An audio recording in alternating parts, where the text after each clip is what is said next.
All right, today we're going to review a woman who is 18 years old with over $500,000 in debt. So when I was reading the headline, I thought this too, but you might be thinking this young woman is in deep trouble. But as I watched the video, I think she's made some really big mistakes, but her debt is really assets or things that you can sell to get the money back. So she isn't really sunk yet, but let's review what she has and what's going on. So, and if you're wondering who I am, I'm Derek. I have no debt, but on one rental property that I still have a small mortgage. I help review people's financial debt and give them advice on how to get out of debt. All right, let's check out, what type of debt she has and what she should be doing at, such a young age with the debt that she does have. I am 18 and I am over $500,000 in debt. So come cook dinner with me and clean my kitchen while I talk about how I got here. Okay, so we're gonna be making the trashiest Midwestern dinner, tater tot hot dish for my boyfriend because he won't eat the healthy food I ate. Okay, so let's talk about the first thing that got me started off having any debt in the first place. This year in May, I think it was, right before the summer, I purchased my dream car. And a little backstory actually first. So I've been working full-time since I was a sophomore in high school. So I did not go to school. I worked full-time and did online school while I was working. So I've been making a full-time income as a manager of a spa the whole time. So I was able to be in this position. A little bit of a side story for that. So with that being said, I ended up buying a 2025 Honda CR-V hybrid at the beginning of this year, and I will insert a picture of it here so you can kind of get an idea what it looks like. It would not let me insert a picture, so here's her right now. Don't mind the dirt. She doesn't get a car wash ever, but... And now I'm going to be completely transparent because that's why you're watching and I love when other people are. So I ended up paying, I think it was $49 after everything for that. So it was around $49,000. I don't remember what my down payment was, but I now owe, I think, like 23, 22 on it. And my goal is to pay it off in the next few months, or at least by the next year it has to be paid off. So Okay, so her first big mistake was she bought a brand new car. Now, I've never paid more than $15,000 for a car in my entire life, and I'm in my 50s. And she paid $49,000 at the age of 18 for a car. Now, she must have put a lot of money down based on what I can tell, because she only owes $22,000 or $23,000 and she just bought the thing. And she says she will pay it off in like a year or less. So to do that, your payments are going to be insane. The extra payments she has to do that. I do give her props for saving that much to put down. And if she was paying, let's say, 12% interest rate, and she's targeting to pay off the car in a year, her payments monthly would be $1,957. So what kind of money is this girl making at her job to be able to pay that kind of monthly bill with everything else she has to spend money on? Food, living, rent, mortgage. I'm just going to say that her buying a new car was just not a smart move. New car, right when you drive it off the lot, depreciates. And, looking it up online, she probably lost $4,000 to $6,000 immediately just driving it off the lot. Should have bought a 2022 or a 2023 Honda CR-V, or gone with a new Honda Accord. For $29,000, you can buy a new Honda Accord. Now, that would have saved her $20,000, which she could have taken and invested or, done something else with that was better than buying a depreciating asset.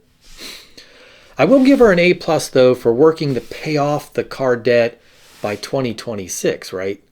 So most people would just do a 5-6 year payment program and pay it off once the loan term is complete. But she saves a ton of interest if she can hurry up and pay that off quickly like she said she's going to do. I like that she's actively working to pay off that debt, right? That's better than 95% of the population in this world, I'm going to have to say. All right, so let's look at the house video portion of this.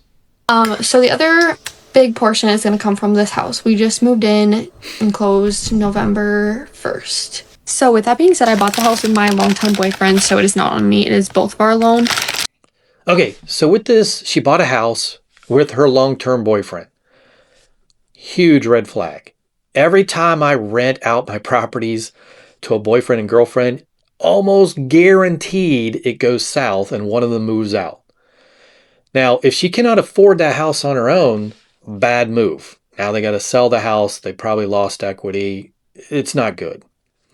Financial note to everyone watching, do not buy a house with a boyfriend or girlfriend. If you're not married, don't do it. Okay, so let's watch to see what she says about the loan. So the house, not that I wanted to share this information, but I guess we're being transparent. The house, after we put our down payment down and paid all the fees and whatever, came out to $503 is what the loan amount was for.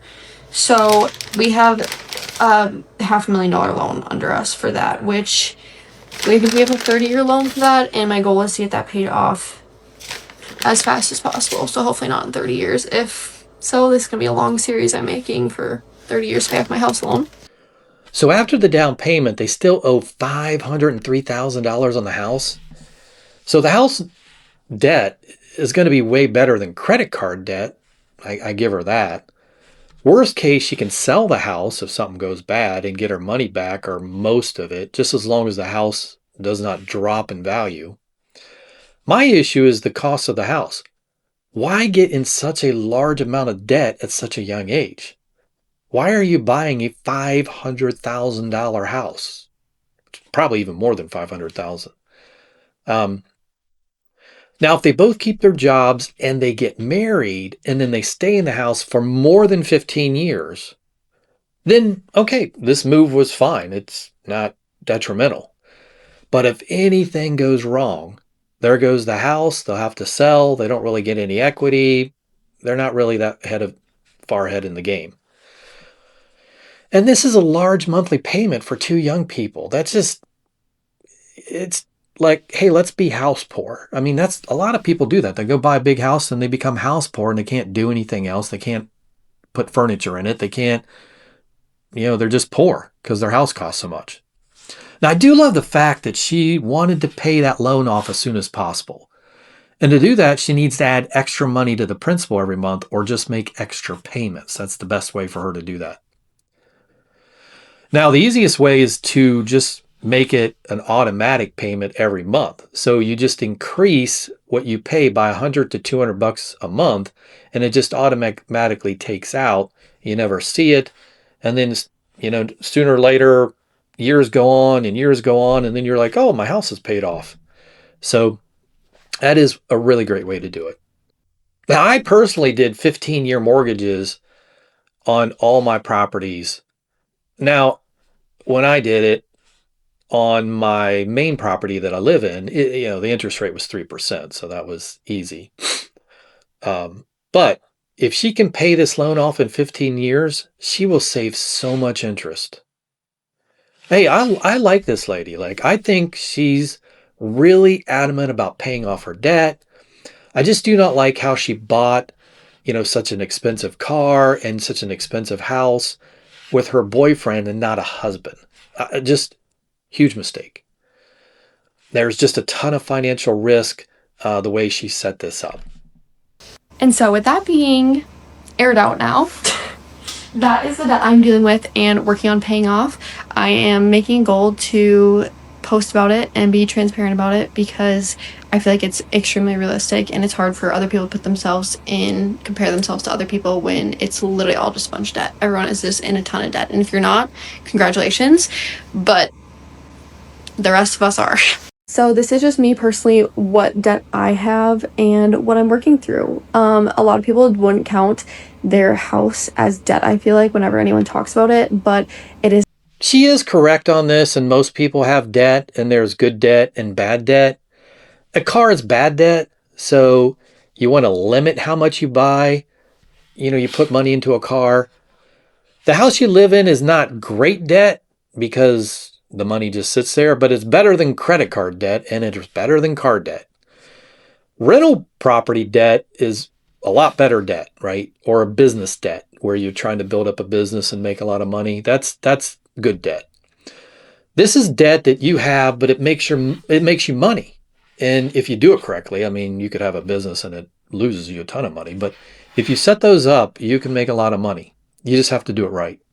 Now, I do like in the comments section when I read through there on her TikTok account where most people are saying the same thing I am about her debt, right? Wasn't good. You shouldn't be in there with your boyfriend. That's just not a good way to set up debt, especially with a house when you're not married. Now, I do wish her the best, and I hope my worst case scenarios that I kind of went through on this does not happen to her. I hope she keeps up the enthusiasm about paying off debt. Let me know in the comments what you think about her debt. Hit the like and subscribe for more financial reviews, and stay out of debt, my friends, unless it's good debt.